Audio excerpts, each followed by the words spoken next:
여호수아 5장 13절에서 15절까지 말씀 교독부에 합독하도록 하겠습니다. 여호수아가 여리고에 가까이 이르렀을 때에 눈을 들어 본즉 한 사람이 칼을 빼어 손에 들고 마주서 있는 자.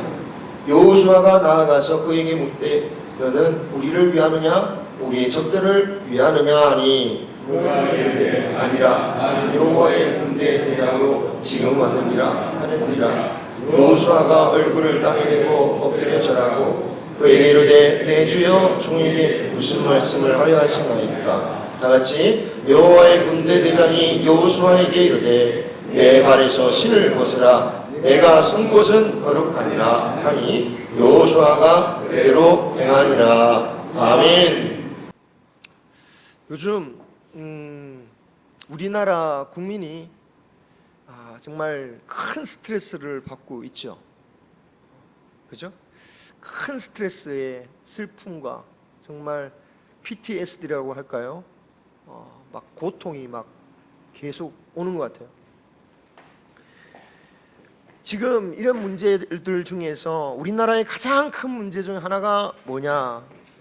아마도 정치적인 갈등이라고 할 수 있을 것 같습니다. 문제는 이 갈등에서 도저히 타협점이 보이지 않는다라는 거죠. 이 갈등 가운데서도 타협점을 이루기 위해서는 서로 간의 이익을 챙기는 것도 중요하겠지만 더 중요한 것은 원칙과 법을 따르는 것일 겁니다. 문제는 그 원칙과 법을 오로지 자기 중심적으로 제멋대로 적응해 버리니까, 심지어 지금은 중재자도 없으니 주장과 공방만 막 난무하는 것 같은 모습을 보게 됩니다. 아무리 평생 동안 법 전문가라고 할지라도, 판사였고 검사였고 변호사로 살아왔다 할지라도 오로지 자신인 중심적으로 그 법과 원칙들을 적용해 버릴 때에 세상이 혼란해진다라는 것을, 아니 그것을 넘어서 파멸에 이를 수도 있겠다라는 것을 뼈저리게 느끼고 있습니다. 근데 여러분, 우리가 세상을 보면서 영적인 교훈을 찾아야 됩니다. 이것은 세상의 일만 그런 게 아니다라는 겁니다. 우리의 영혼의 문제도 마찬가지입니다. 하나님의 법과 말씀을 제멋대로 적용할 때에 우리의 영생의 삶은 말할 것도 없고 지금 우리의 현재의 삶까지도 파멸에 이를 수 있다라는 것을 이 세상을 바라보면서 꼭 배웠으면 합니다. 현 시대에 우리는 마음만 먹으면 훌륭한 목사님들의 말씀들을 얼마든지 쉽게 찾아 들을 수 있습니다. 하지만 자칫 편향적인 말씀만 골라 들을 수도 있는 위험이 있죠. 유튜브의 한 채널을 선택하면 어떤 일이 벌어지죠? 그의 비슷한 알고리즘으로 인해서 그의 비슷한 것들을 추천해 줍니다. 그러다 보면 비슷한 것만 계속 보게 돼요. 그리고 꼭 그러지 않아도 우리 스스로도 마음에 안 들면 어떻게 하죠? 차단시킵니다. 안 떠오르게 만들어요. 이 채널은 보지 않음. 제 입맛대로 맞는 영상을 보게 되죠. 특히 최근 수년간 이 정치 편향적인 그 신앙에 맞들인 분들이 잘못된 선동에 의해서 정말 많이 동원되는 것을 보면 염려를 넘어서 그들의 선동에 분노를 느낍니다. 이 시대에 귀중한 진리의 말씀도 전파되지만 영혼을 파괴하는 거짓 복음도 뿌려지고 있다는 것을 명심해야 됩니다. 진리의 말씀이란 것이 정통교단이라는 타이틀로 반드시 보장되어지는 게 아닙니다. 우리에게 잘 알려진 기독교 매체, 기독교 방송, 그것을 통해서 보장되어지는 것도 아닙니다. 또는 유명한 인사, 유명인의 그 타이틀로도 보장되는 것은 아닙니다. 지도자가 미신적인 가르침에 빠져버리게 될 때에 그 나라와 국민들의 삶을 위태롭게 되는 것처럼 우리가 잘못된 가르침에 빠지게 되면 우리의 영혼뿐만 아니라 우리의 가정과 우리 후손에게도 막대한 악영향을 끼침을 알고 우리는 분별해야 됩니다. 혹시 여러분 중에 저에게 혹시 전 재산이 담긴 통장을 맡기실 분 계십니까? 아무도 아멘 안 하시네요. 그죠? 아무도 아멘 안 하시고 웃으시는 분들은 그래도 저의 진심을 알아주시는 분이고 의심의 눈초리로 보시는 분은 없으신 줄 믿습니다. 이런 말 하면 사기꾼이다. 야, 그런 교회 부모님, 특히 자녀가 그런 얘기 어디서 방송에 딱 듣고 이것만 듣고 아이고 그런 말씀하는 목사님이 있어, 그 교회 가지 마세요. 사기꾼이라고 막 그럴 겁니다. 아마. 그렇습니다. 정상적인 사고라면 자신의 통장을 다른 사람에게 맡기지 않습니다. 그런데 그 돈보다도 더 중요하다라고 고백하는 우리의 영혼은 그냥 한 사람에게 맡겨버린다는 거예요. 저 사람이 말하면 다 맞고 저 사람 말하는 대로 다 따라가고, 그런 일들이 지금 특히 한국교회에 벌어지고 있는 일들입니다. 목사님이 말하면 아무것도 말도 안 되는 얘기를 해도 막 따라가고, 그냥 따라가는 정도가 아니라 그의 가정도 파괴되고 너무나도 비참한 믿음이 부서지는 그런 일들이 벌어지고 있다는 거죠. 이런 잘못된 가르침에 빠지지 않기 위해서 가장 중요한 것은 무엇입니까? 어떻게든 내 스스로가 말씀이 의미한 바를 찾고 그 뜻을 분별하는 것이 중요하다는 거예요. 그렇게 할 때 우리는 하나님의 은혜와 인도 가운데 서게 될 줄 믿습니다. 오늘 말씀 주시는 말씀의 한 축이기도 합니다. 오늘 말씀의 배경은 여호수아가 여리고 성에 진격하기 직전의 때입니다. 여리고 성은 이스라엘 백성이 하나님께서 약속하셨던 가나안 땅을 받기 위해서 치루어야 했던 가장 첫 번째 전투의 성이었습니다. 그런데 이 여리고 전쟁의 승패는, 더 나아가서 그 이후에 있을 수많은 가나안 민족들과 다투어야 할 그 전쟁의 승패는 철저히 여호와와 하나님 말씀에 순종하느냐 아니냐, 여호수아와 백성들이 그 말씀에 따르느냐 아니냐에 달려 있다라는 거죠. 그래서 여호수아가 모세의 뒤를 이어서 이스라엘의 지도자가 되었을 때 하나님께서 첫 번째로 그에게 주신 말씀이 뭡니까? 여호수아서 1장을 보면 좌로나 우로나 치우치지 말고 말씀에 순종하면 내가 너와 함께하고 땅을 차지하게 해주겠다, 이 말씀으로 여호수아서가 시작되죠. 그리고 하나님은 그 약속에 따른 증거들을 보여주시는데 그 중에 대표적인 두 가지의 사건이 있었습니다. 하나는 여리고성 정탐꾼들이 라헬을 만나는 것이었죠. 아마도 그 정탐꾼은 이스라엘에서 가장 빠릿빠릿하고 영리하고 총망받고 아주 지혜로운 사람이었을 거예요. 40년 전 갈렙과 여호수아가 정탐꾼으로 뽑혔던 것처럼 말이죠. 그랬는데 이 두 사람이 얼마나 어리숙한지 정탐을 본격적으로 하기도 전에 여리고성에 들어가자마자 그날 바로 들켜가지고 쫓겨가는, 잡힐 뻔한 사건이 있었죠. 하지만 하나님께서 예비하신 라합을 통하여 무사히 도망칠 뿐만 아니라 라합 덕분에 여리고성의 상황, 그들의 정보에 대해서 정확하게 알고 전해주는 일을 경험하게 됩니다. 하나님이 우리 편에 계시구나, 그것을 라합을 통해서 알게 되죠. 또 하나님께서 자신들의 편이 되어주신다라는 두 번째 증거는 요단강을 건너가게 하신 것입니다. 이제 그 정보를 받고 이제 진격하자 하면서 요단강을 건너는데 가장 먼저 언약궤를 맨, 하나님의 십계명이 담긴, 우리로 치면 성경이 담긴 그 언약궤를 메고 가는 그 제사장들이 요단강에 발을 디딛는 순간 그 물은 멈춰서 한쪽으로 쌓아지면서 그 궤가 물 가운데 서 있는 동안 모든 백성들이 지나가게 하셨고, 다 지나간 후에 그 언약궤 맨 사람들이 가장 마지막으로 나올 때에 물이 다시 흐르게 하셨다라는 거죠. 여호수아는 그 사건을 두고 이것은 바로 하나님께서 우리와 함께 하시는 증거며 그런 하나님을 우리가 경외하고 따라가야 된다라는 것을 주님은 말씀하셨다라는 것입니다. 여러분, 이러한 증거들을 주실 뿐만 아니라 하나님은 여호수아와 그의 백성들이 더더욱 하나님의 말씀에 순종할 수 있는 용사로 키우십니다. 이스라엘 백성들이 드디어 여리고 평지에 이르렀는데요. 그러니까 이제 정말 전쟁이 임박할 시점이 되었는데 이때 하나님께서 곧 전쟁을 치룰 남자들에게, 그것도 40세 이하 가장 팔팔하고 가장 힘이 좋고 가장 건장한 40세 이하의 남자들에게 할례를 명하셨다는 거예요. 아니, 왜 40세 이상은 명하지 않으셨습니까?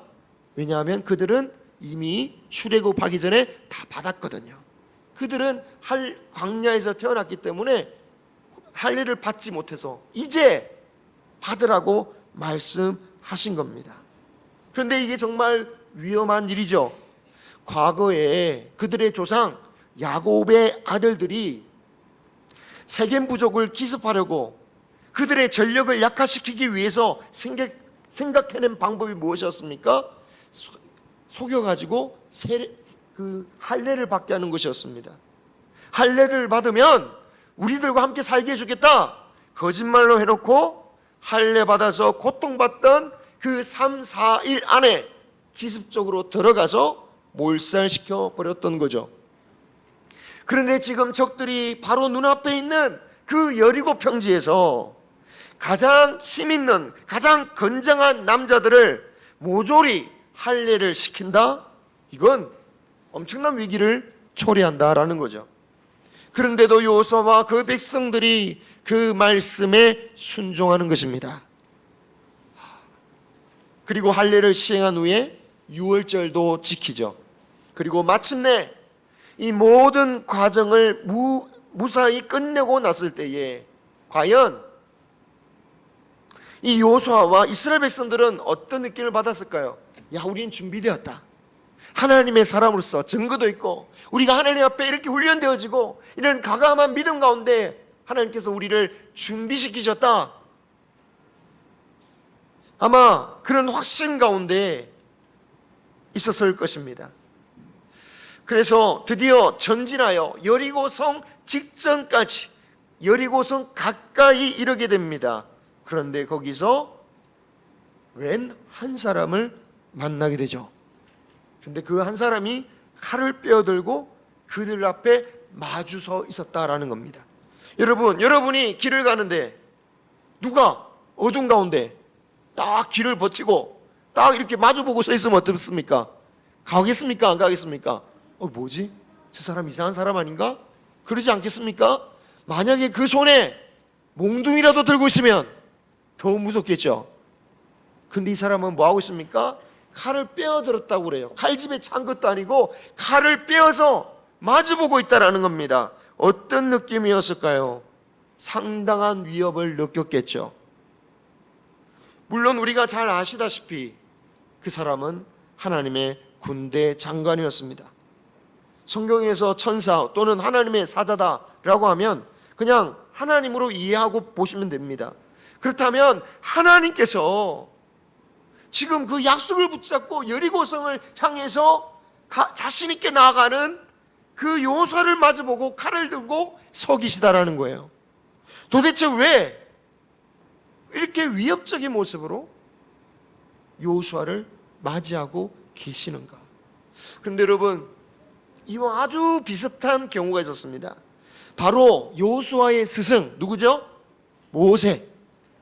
모세가 하나님의 부르심을 받고 애굽에서 노예 생활하던 이스라엘 백성들을 구하려고 출발할 때였습니다. 원래 모세는 너 우리의 하나님의 백성을 좀 구해라. 그 명령이 어떻게 했습니까? 안 됩니다. 저는 자격이 없어요. 저 같은 걸 왜 부르십니까? 극구 안 간다고 했는데 하나님은 가라고 그렇게 해서 알겠습니다 하고 모세가 출발했던 거예요. 그런데 그렇게 가라고 하실 때는 언제고 막상 애굽으로 출발하려 하니까 어떤 일이 벌어집니까? 하나님께서 모세를 죽이려고 앞에서 계셨다라는 거예요. 그때 그래서 모세의 아내 십보라가 무슨 조치를 취합니까? 잽싸게 아들을 할례시켜요. 그러니까 하나님이 또 살려주십니다. 그러니까 뭐 때문에 하나님이 죽이시려고 했던 겁니까? 할례를 안 시켜서, 아들의 할례를 안 시켜서 죽이려고 했다라는 거예요. 아니, 아들 할례 안 받은 게 뭐가 그렇게 중요하다고? 왜냐하면 할례란 게 뭡니까? 하나님의 백성됨을 상징하는 표시입니다. 하나님의 법 아래에 사는 존재임을 나타내는 것입니다. 그런데 장차 이스라엘 백성들을 구원해서 하나님의 백성, 하나님의 법 아래에서 언약을 세워야 할 이 모세가 정작 자신의 아들을 할례를 시키지 않는다? 오히려 그 모세는 이스라엘을 망하게 할 수 있는 자다라는 거예요. 오히려 이스라엘을 해칠 수 있는 자가 될 수 있다라는 거예요. 그래서 하나님이 죽이시려고 했다라는 거죠. 그런데 이 일이 지금 바로 이 모세의 후계자인 여호수아에게 그대로 일어나고 있습니다. 근데 이상하죠? 자, 안 주무시고 들으신 분은 뭐가 이상한지 아실 거예요. 왜 이상합니까? 모세는 자신의 아들의 할례를 안 시켰어요. 하지만 여호수아는 어떻게 했습니까? 모든 백성들에게 할례를 시켰잖아요. 모든 백성들을 할례시키셨는데 왜 하나님의 군대 장관은 변함없이 칼을 들고 이렇게 위협적인 모습으로 계시는 것이냐라는 거죠. 이유는 똑같은 거예요. 이유는 똑같습니다. 다만 모세에게 육신의 할례를 요구하셨다면 이제 여호수아와 그의 백성들에게 마음의 할례를 요구하셨다라는 것입니다. 육체로 하나님의 백성이라고 표시하는 것만으로 되는 것이 아니라 마음으로 하나님의 백성 되기를 결단하라. 여러분, 마음의 할례를 강조하신 것은요, 신약 시대에 이르러서 또는 후대에 이르러서만이 아니라 이미 모세 후기 때부터, 즉 여호수아가 후계자가 되기 전부터 모세가 강조하던 말씀이었습니다. 모세의 말년에 쓴 성경이 있습니다. 자신의 사명을 다 감당하고 마지막으로 자신은 이제 광야에서 죽지만 앞으로 백성들이여 너희들은 하나님의 백성 말씀 안에 바로 서야 돼 라고 하면서 다시 한번 하나님의 계명을 새롭게 갱신하는 말씀이 신명기 말씀인데요, 그 신명기 10장 16절에 이렇게 말씀합니다. 같이 읽겠습니다. 시작. 그러므로 너희는 마음의 할례를 행하고 다시는 목을 곧게 하지 말라. 아멘. 자, 우리 옆에 분에게, 가장 눈이 무거운 분에게 한번 크게 외치기 바랍니다. 시작. 그러므로 너는 마음의 할례를 행하고 다시는 목을 곧게 하지 말라. 아멘. 예. 육체의 할례, 사실상 처음부터 상징적인 의미였다라는 것을 모세가 말씀하고 있습니다. 육신의 할례만 받으면 그것으로 다 되는 게 아니다, 모세가 말한 거예요. 모세는 우리와 우리 자손을 복되게 하시고 생명을 얻게 하는 비결은 어디에 있다? 우리의 마음에 할례를 베푸시는 것이다라고 말씀하십니다. 같이 읽겠습니다. 내 하나님 여호와께서 내 마음과 내 자손의 마음에 할례를 베푸사 너로 마음을 다하여 뜻을 다하여 내 하나님 여호와를 사랑하게 하사 너로 생명을 얻게 하실 것이며. 아멘. 여기서 보니까 제가 원래 오늘 설교 주보에 있었지만 제가 설교를 계속 끝까지, 정말 끝까지 묵상하면서 제목을 바꿨어요. 뭐로 바꿨냐면 하나님의 칼 끝에서 하나님의 칼 끝에서. 잠이 확 깨지 않습니까? 하나님의 칼 끝에서.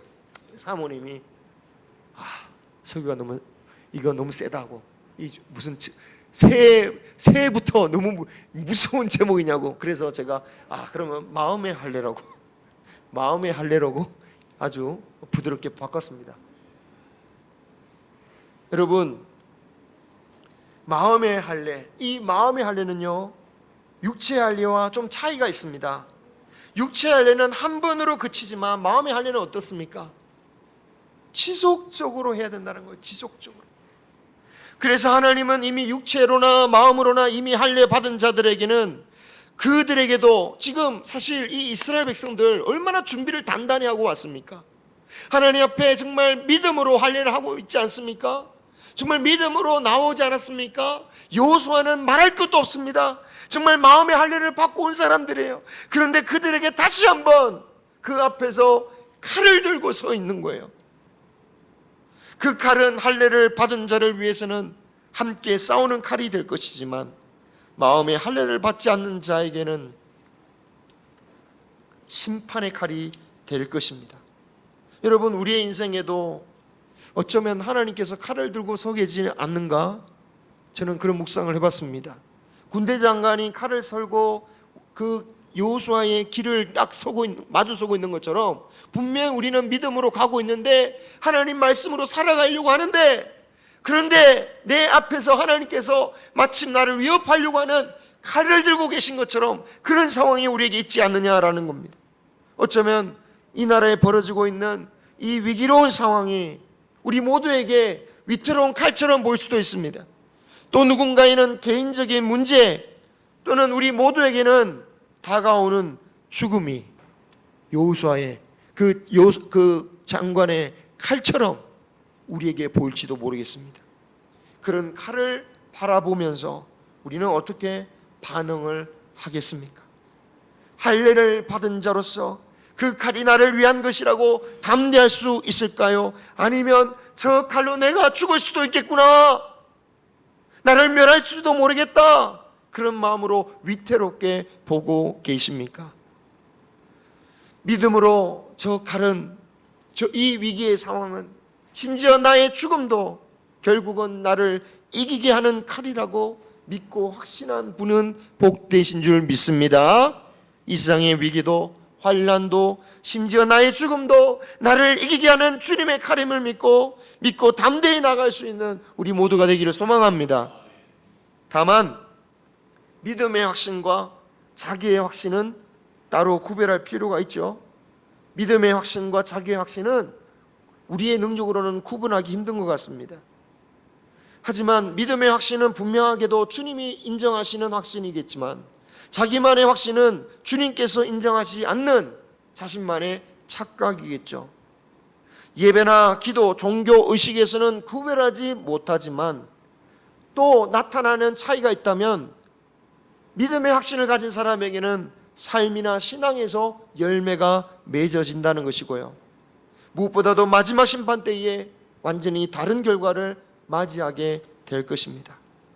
바울처럼 믿음의 확신 가운데 살아가는 사람도 있겠지만, 주여 주여라고 하지만 어찌하여 너희들이 악을 행하느냐라고 천국 문에서 거절받는 사람들도 있다라는 거죠.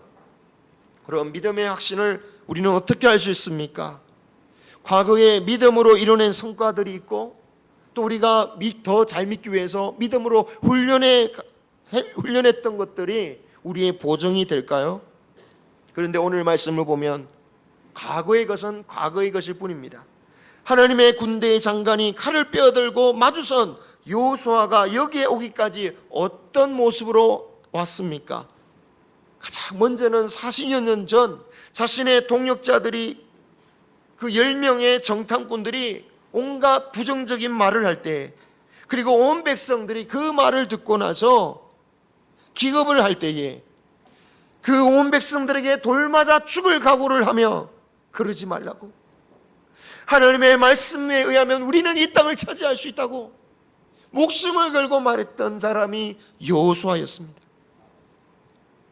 이후로 40년 동안 모세의 종으로서, 또 이스라엘 군대의 군대 장관으로서 충성을 다하다가 드디어 후계자가 되었고, 앞서 우리가 살펴본 대로 자신에게 주신 가나안 정복을 위해 하나님의 말씀에 순종하고 하나님으로부터 여러 증거들을 받으면서 여기까지 걸어온 사람입니다.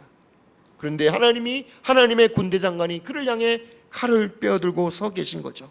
하나님께서 요구하신 것이 무엇입니까? 과거의 신앙이 아닙니다. 지금 여호수아의 믿음입니다. 지금이 중요합니다.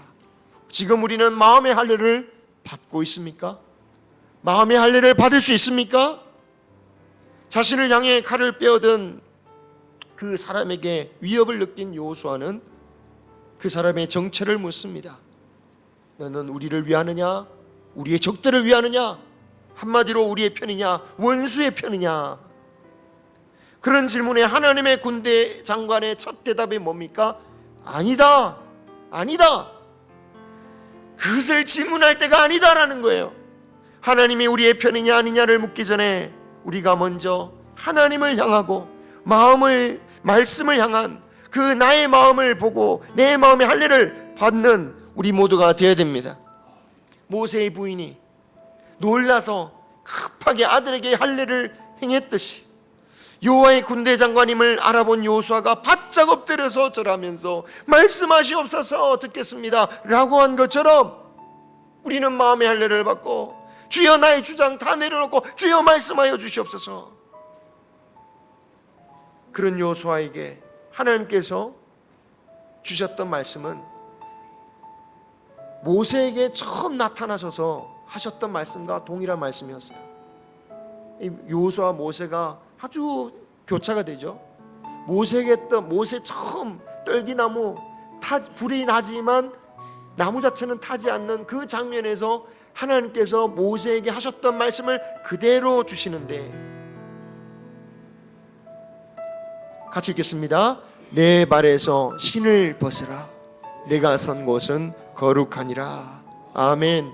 신을 벗으라는 것은 하나님을 두려워하고 경외하라는 것입니다. 이것은 곧 마음의 할례를 하라는 뜻과 같다고 할 수 있습니다. 내가 많은 증거를 받았다고, 내가 영적으로 잘 준비되었다고, 이제 내가 나가면 하나님께서 당연히 나의 편이 되어 주시겠지, 그렇게 생각하는 것이 아니라 두렵고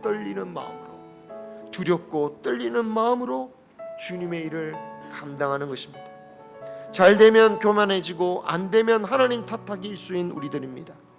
마치 내가 감독이고 하나님이 선수인 것처럼 내 뜻대로 안 해주신다고 하나님 정말 우리의 편 맞습니까? 나의 편 맞으십니까? 하나님 어디 가셨습니까? 왜 나를 이렇게 내버려 두십니까? 그렇게 말할 때가 있습니다. 감독은 하나님이십니다. 아니, 그 앞에 엎드려 경배할 수밖에 없는 하나님이심을 고백하고 내 발을 주님이 인도하시는 길에 맡길 수 있기를 소망합니다. 그것이 마음의 할례를 받은 사람입니다. 육체 할례 고통스럽습니다. 하지만 정작 마음의 할례가 더 어려운 것 같아요. 단번에 되지 않기 때문입니다. 평생에 걸쳐서 해야 되는 것이기 때문입니다. 어떤 사람에게는 자신의 생각, 고집, 주장을 내려놓는 것을 죽기보다 싫어하는 사람이 있는 것 같아요. 하지만 가나안 땅은 누구의 것입니까? 마음의 할례를 받은 자, 자신의 신을 벗어 하나님을 경배하고 엎드린 자의 것입니다. 우리 앞에 놓여진 2025년도에 마음의 할례를 받은 자를 위하여 칼을 드실 줄 믿습니다. 하나님의 칼 앞에서 마음의 할례를 받아 약속하시는 축복을 누리는 새해가 되시기를 주님의 이름으로 축원합니다. 기도합니다.